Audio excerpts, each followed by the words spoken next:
Jama'a Assalamu alaikum, barkamu da sake saduwa da ku akan sashen labaran Hausa da ke zuwa muku akan ɗakin labarai na Baina TV. Labaran Hausa na Baina TV na zuwa muku kowace ranar Litini zuwa ranar Juma'a da misalin karfe 8 na dare. Ni ce Hawwa'u Yunus Muhammad mai gabatar da labaran a yau. Yanzu ga kanin labaran.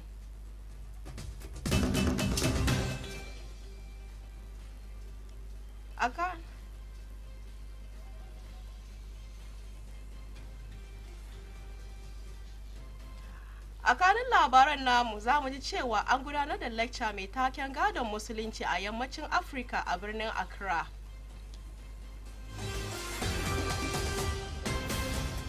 Ba sojojin Sudan sun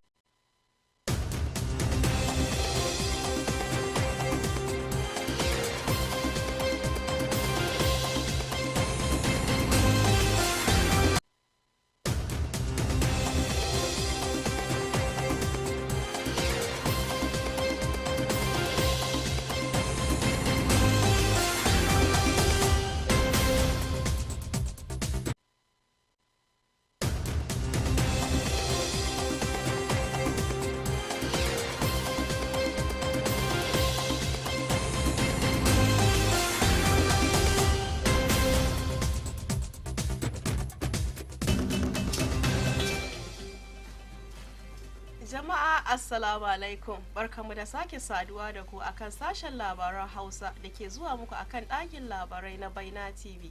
Labaran Hausa na Baina TV na zuwa muku kowace ranar Litini zuwa ranar Juma'a da misalin karfe 8 na dare. Ni ce Hawwa'u Yunus Muhammad mai gabatar da labaran a yau. Yanzu ga kanin labaran.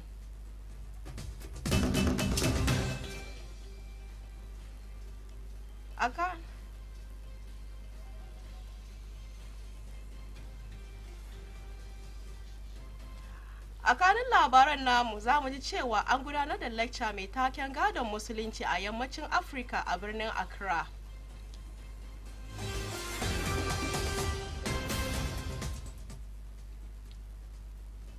A labarinmu na gaba kuma za mu ji cewa likitoci a asibitin Okonfo Anoche sun yi barazanar yin watsi da aiki saboda ƙalubalen masaukinsu.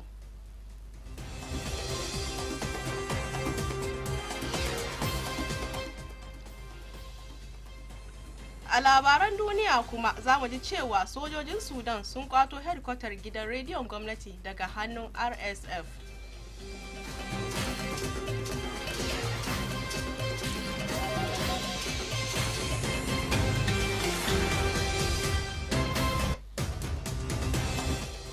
Da ma wasu labaran za ku iya bibiyar mu akan shafukan sada zumunta na Baina TV akan Facebook da YouTube.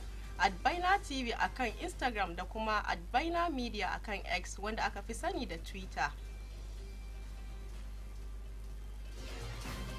Za ku iya karanta duk labaran da ke faruwa a Ghana da kewaye akan gidan yanar gizonmu a www.bainamultimedia.com. Labarin na zuwa muku daga nan birnin Accra, Ghana, Madina Atomic Junction, Benab House.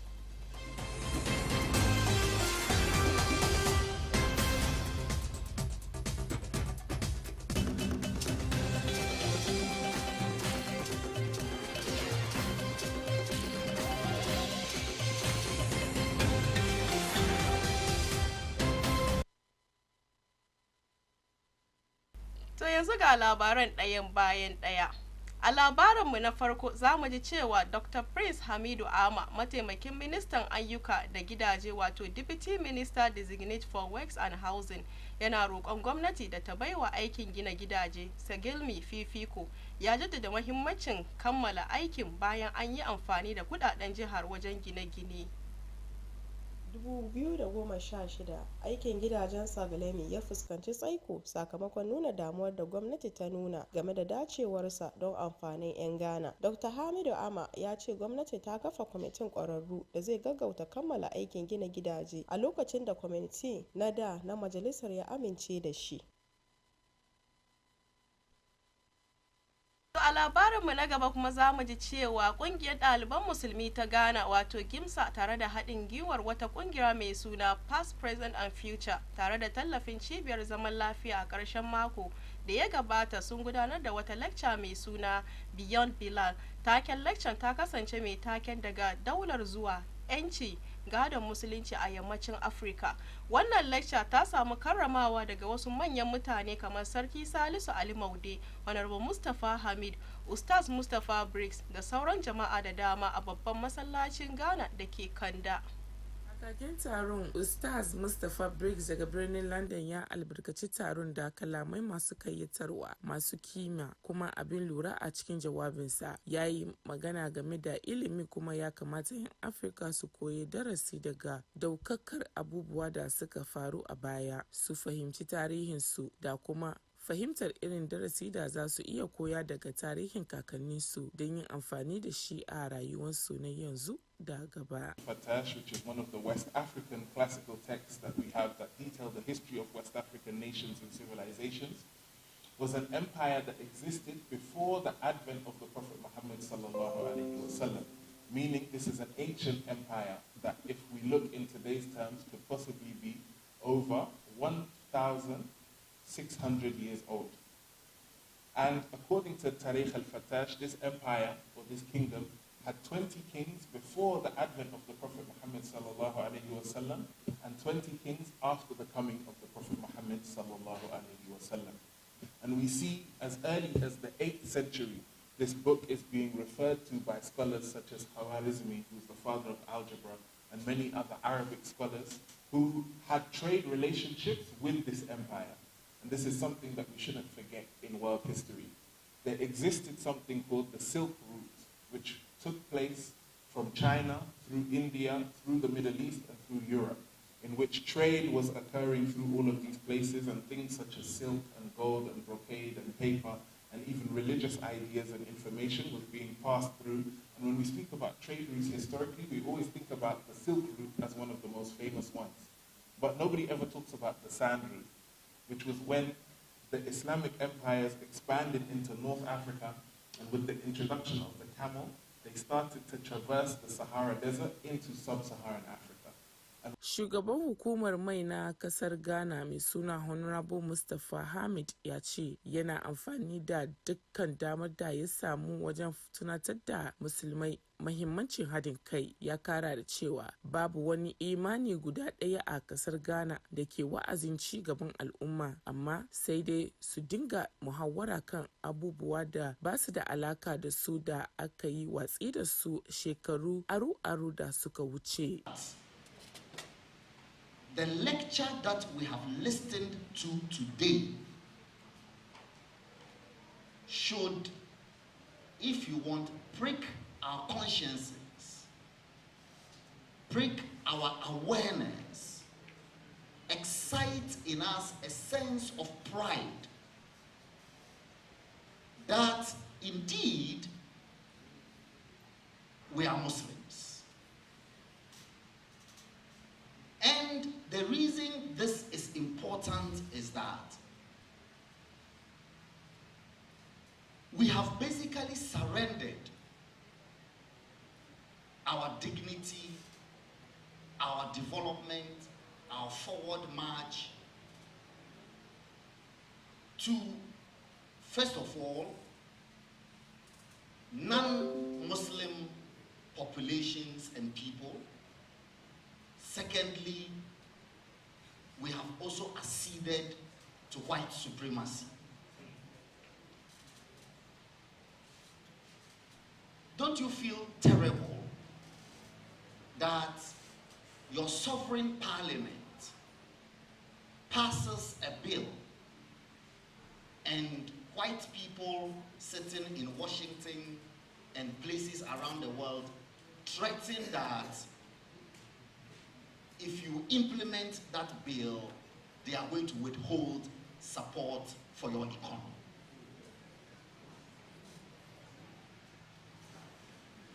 Quite frankly, if you are not upset or your conscience is not, what's the word that I should use? If you don't feel terrible, one as a Ghanaian, two as a black person, and even three as a Muslim, then I don't know what else will awaken you to the reality that your humanity is almost gone. To the Ghan's vibrant dance. In every corner, a tale of romance. On Lake Volta's expanse, our dreams take flight, the gateway to Africa. As we navigate waters beneath the sky so bright, Ghana, the land of Kente and Adinkra, where modernity meets tradition in a dazzling aura. Did you know we are home to the largest man-made lake? Yes, where dreams set sail and destinies awake. The second largest cocoa producer in the world. So let's raise our voices, let our spirits ignite. As we dance to the rhythm of freedom's flight. Happy Independence Day, let's soar and sing. Long live Ghana, our eternal spring. In the heart of Africa, where laughter rings clear, Ghana shines so.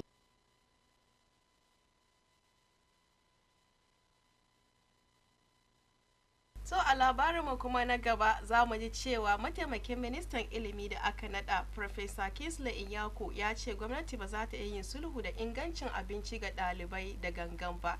Dangane da manyan makarantun ciyarwa da yake magana da manema labarai bayan tantance shi, mataimakin ministan ilimi da aka nada Professor Kisle Inyako ya ce babu wani yunkuri da gangan na kawo cikas ga shirin ciyarwar ɗalibai.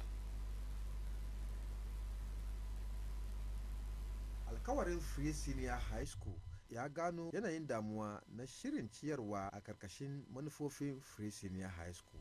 Kalubalen sun hada da rashin inganci da yawan abinci da aka yi amfani da su da kuma bakewar ciyarwa. Haɓaka shirin ya haifar da sabon tashin hankalin jama'a wanda ya tilasta wa ma'aikatar ilimi ta fara aikin gano gaskiya kasa baki daya. A cewar mataimakin ministan ilimi, ma'aikatar ba za ta yi wani abu da zai kawo cikas ga ciyar da ɗaliban ba. Farfesa Kinsley Nyako ya ce yana sani da cewa akwai sa ido kan yadda ake samar da abinci mai inganci ga ɗaliban. To find out whether it is pervasive or it's an isolated instance. I had a discussion with the minister, and I mean the ministry wouldn't sit there for the food for our children not to be of certain high quality. They wouldn't do that. So if these things are reported, I'm sure that the minister and the ministry will take the necessary steps to address them. Okay, so I don't have the full facts, but the government, the ministry wouldn't compromise the food that are used to feed our children. Ya yi wannan jawabi ne bayan da ya kai ziyarar gaban kwamitin nadin majalisar domin tantancewa. A ranar Laraba 14 ga watan Fabrairu ne shugaban Akufo-Addo ya sanar da yi wa ministocinsa garan bawul wanda ke zama wani gagarumin garan bawul na farko tun bayan hawansa mulki a watan Janairu shekara 2017. Farfesa Nyako na cikin jam'iyyar da matakin shugaban kasa ya amince da su.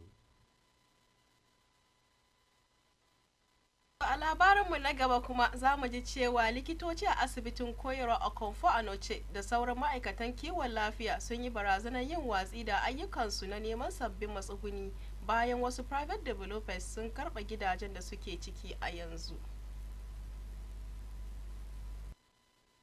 Dr. Papakwesi Bedu, shugaban yankin Ashanti na kungiyar likitoci Ghana, ya jaddada a wata hira da wata tashar 'yar uwa cewa sakamakon taron zai jagoranci mataki da za su dauka na gaba. Ya nuna rashin jin dadinsa da korar ma'aikatar asibitin da aka yi daga gidajensu ba zato ba tsammani. Ina mai bayyana yarjejeniyar da aka kulla da fadar Manshiya na sabbin gidaje kafin mika filin. Wannan yarjejeniya duk da haka an yi zargin an yi wasi da ita.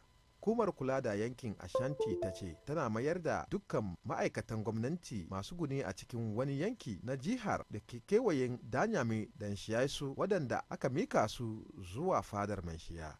Ministan yankin Ashanti Simon Oseimensa ya bayyana cewa ana ci gaba da gina sabbin gine-gine ga ma'aikatan gwamnatin da abin ya shafa, inda ya musanta ikirarin korar da aka yi da karfin tare da bada tabbacin cewa an yi kaura ne da nufin inganta yanayin aiki ga ma'aikatan. an ba da wani yankin na filayen jiha a cikin danyame da inshayasu ga manshiya, kuma a sakamakon haka dole ne kaurar duk ma'aikatan gwamnati da ke zaune a yankin.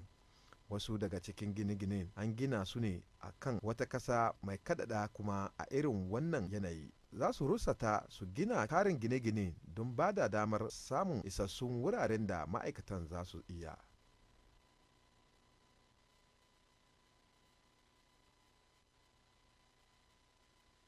To a labarinmu na gaba kuma za mu ji cewa darakta mai kula da harkokin zaɓe a hukumar zaɓe Dr. Sarah Bokeku ya bayyana cewa manufar hukumar ita ce bayyana sakamakon zaben shugaban ƙasa na shekara 2024 mai zuwa cikin sa'o'i 72. Da yake magana da manema labarai a birnin Accra, Dr. Kweku ya jaddada cewa za a iya bayyana sakamakon da wuri, amma ba zai wuce kwana 3 da gudanar da zaben ba. Ya kara da cewa wannan lokacin ya dogara ne kan haɗin kai da goyon baya da dukkan masu ruwa da tsaki a harkar zaben.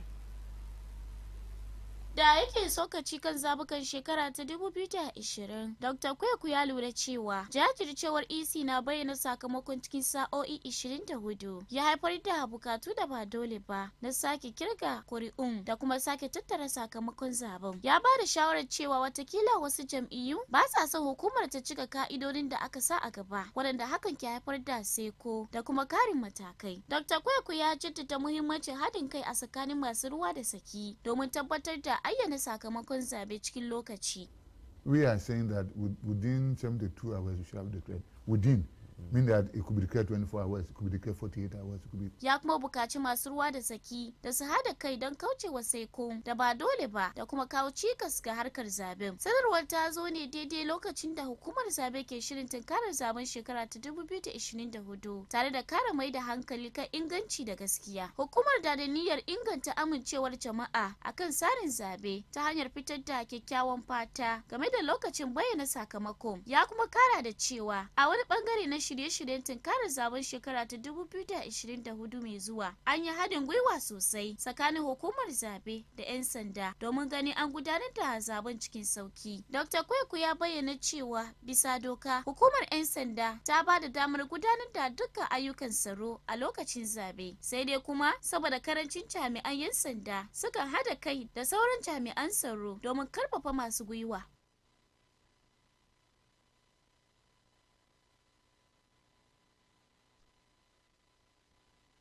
Kuma sai labaran duniya, inda za mu ji cewa sojojin Sudan sun sake karban hedkwatar gidan rediyon gwamnati a Omdurman, wanda ke nuna gagarumin ci gaba a rikicin cikin gida na watanni 11 da RSF. RSF ta mamaye hedkwatan tun lokacin da rikicin ya fara, amma sojoji a yanzu suna murna a waje. Rikicin da ya raba mutane miliyan 8 da muhallinsu, lamarin ya janyo fargabar yunwa. Sojojin sun yaba da shi a matsayin babban nasara.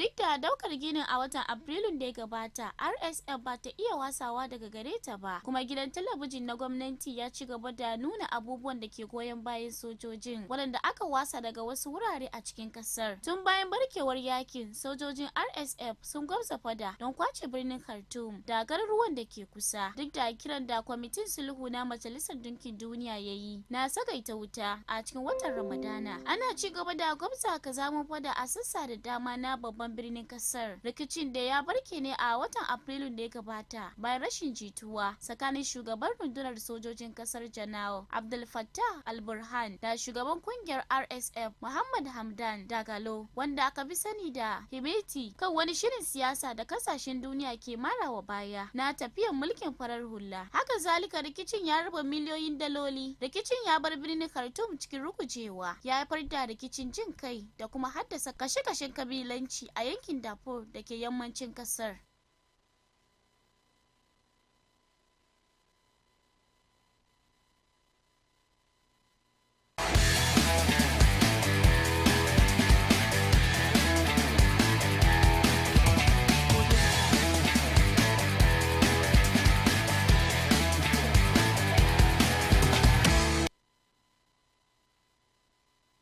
Yanzu kuma sai labaran wasanni wanda abokin aiki na Abdulmanan Muktar zai kawo muku. Tawagar maza 'yan kasa da shekaru 20 ta Ghana Black Satellite ta samu nasara farko a gasar wasannin Afirka ta shekara 2023 bayan ta doki Gambia a daren Talata. Black Satellites ne suka zura kwallo a raga makwabciyarsu ta yammacin Afirka da ci 3-1 a filin wasa na Accra. An tashi wasa babu ci da Congo a wasansu na farko ya tayar da kura. Nasara da suka yi a rukuni A karo na biyu na nufin Ghana ce ta daya a rukuninta da maki 4 a wasanni biyu, kuma tana da karfin da za ta iya tsallakewa zuwa matakin kusa da na karshe a gasar. Ghana ce ta fara cin kwallon bayan mintuna 12 da fara wasan a gaban 'yan wasanta ta hannu Musuba Aziz ya farke musu kwallo a raga Ghana. Minti 4 da ta tafiya hutun rabin lokaci ne matashin kungiyar Dreams FC Abdulaziz Isa ya zura kwallo ta biyu a raga Black Satellites inda aka tashi ci 2-0. Musiba Aziz ya barar da bugun daga Kaisai mai tsaron gida a minti na 7 da fara wasan. Gambia ta zire kwallo daya ta hannu Ibrahima Sisi a minti na 8 na 83 da fara wasa. Sai dai Jerry Afiye ya kammala wasan na Black Satellites da bugun daga Kaisai mai tsaron gida inda Ghana ta samu nasara da ci 3-1. Ghana za ta kara da Benin a ranar Asabar a wasansu na karshe na rukuni.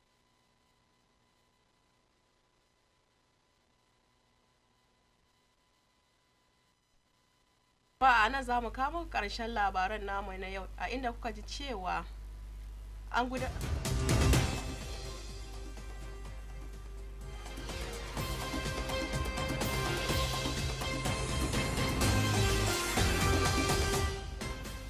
gudanar da lacca mai taken gadon musulunci a yammacin Afirka a birnin Accra.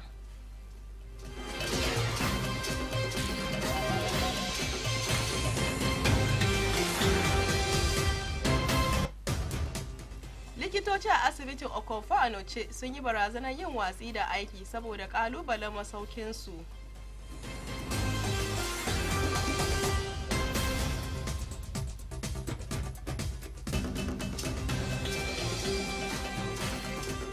A labaran duniya kuma za mu ji cewa sojojin Sudan sun kwato hedikwatar gidan rediyon gwamnati daga hannun RSF.